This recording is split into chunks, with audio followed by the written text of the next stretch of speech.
എന്തെങ്കിലും സത്യസന്ധത നിലനിൽക്കുന്നുണ്ടെങ്കിൽ ആ ചെറുപ്പക്കാരുടെ മേലെ രജിസ്റ്റർ ചെയ്ത കള്ളക്കേസുകൾ പിൻവലിക്കാൻ ഗവൺമെന്റ് തയ്യാറാവണം. ഞാനിപ്പോ അവരോട് സംസാരിച്ചപ്പോൾ അവര് പറയുന്നത് ഞങ്ങൾ കരിങ്കൊടി കാണിച്ച് മുദ്രാവാക്യം വിളിച്ചിട്ടേ ഉള്ളൂ. ദൃശ്യങ്ങൾ ശരിക്കും പരിശോധിച്ചാൽ ആക്രമിക്കാൻ മന്ത്രി ഇങ്ങോട്ട് വന്ന പോലത്തെ പ്രതികരണം ഉണ്ടായത്. അതൊക്കെ ഗോപാലകൃഷ്ണൻ ഒരു നമ്പറല്ലേ? ആരാ എന്താ എടാ വാടാ പോടാന്നൊക്കെ വിളിച്ചിട്ട് മന്ത്രിയാണ് ഒരടുത്തേക്ക് വരുന്ന സാഹചര്യം ഉണ്ടായത്. ഈ സമരം ചെയ്യുന്നവരുടെ നിഴല് പോലും മന്ത്രിയുടെ ശരീരത്തിൽ സ്പർശിച്ചിട്ടില്ല. അതെല്ലാവർക്കും അറിയാം. ആ ദൃശ്യം കണ്ട മുഴുവൻ ആളുകൾക്കും അറിയാം. ആക്രോശിച്ചത് അവരാണ്. ഇവര് സമരമുദ്രാവാക്യം വിളിച്ചിട്ടേ ഉള്ളൂ. സമരക്കാരോട് ആക്രോശിച്ചത് പോലീസിനോട് പോലും ചൂടായത് അവരാണ്. ഞങ്ങൾ ആരുടെയും പരിക്കിനെ പരിഹസിക്കുന്നൊന്നുമില്ല. പക്ഷെ പരിക്ക് പറ്റിയിട്ടുണ്ടെങ്കിൽ വധശ്രമത്തിന് കേസെടുക്കാൻ മാത്രം ഗൗരവതരമായ പരിക്കാണെങ്കിൽ കേസെടുക്കേണ്ടത് മന്ത്രിയുടെ ഗൺമാനും പോലീസിനും എതിരെയാണ്, സമരക്കാർക്കെതിരെയല്ല. പോലീസ് ഗുണ്ടകളുടെ ബി ടീമായിട്ടാണ് പ്രവർത്തിക്കുന്നത്. ക്രിമിനലുകളുടെ ബി ടീമായിട്ടാണ് പോലീസ് പ്രവർത്തിക്കുന്നത്.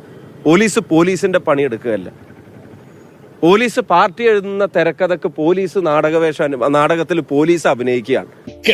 സത്യമാണെങ്കിലും എനിക്ക് അംഗീകരിച്ചു കൊടുക്കാൻ പറ്റുമോ? പിന്നെ ബഹുമാനപ്പെട്ട മന്ത്രി അതീവ ഗുരുതരാവസ്ഥയെ ഇങ്ങനെ പരിഹസിക്കരുതായിരുന്നു എന്നുള്ള അഭിപ്രായം കൂടെ ഞങ്ങൾ പറയാൻ ആഗ്രഹിക്കുക. പുലർച്ചെ എഴുന്നേറ്റ് പോയതോ അതൊക്കെ അവരുടെ ഇഷ്ടമാണ്, സ്വാതന്ത്ര്യമാണ്, എന്താ വെച്ചാൽ ആയിക്കോട്ടെ.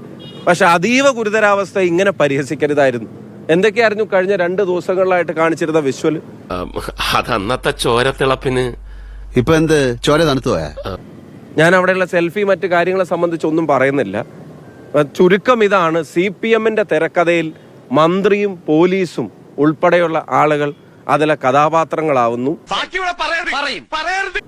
ഇതിന്റെയൊക്കെ മേലെ നിൽക്കേണ്ട സ്പീക്കറെ സംബന്ധിച്ച് പോലും ആളുകൾ ഇപ്പൊ ആളുകൾ പറയുന്നത് വേദന 3ാം പ്ലാറ്റ്ഫോമിൽ നിന്നാണ് പൊട്ടിപ്പുറപ്പെട്ടതെന്നാണ് ഇപ്പോൾ ആളുകൾ പറയുന്നത്.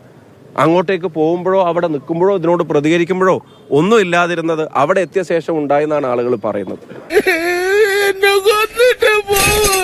സ്വാമിയെ നിന്നെ അങ്ങനെ അങ്ങ് പോയാലോ?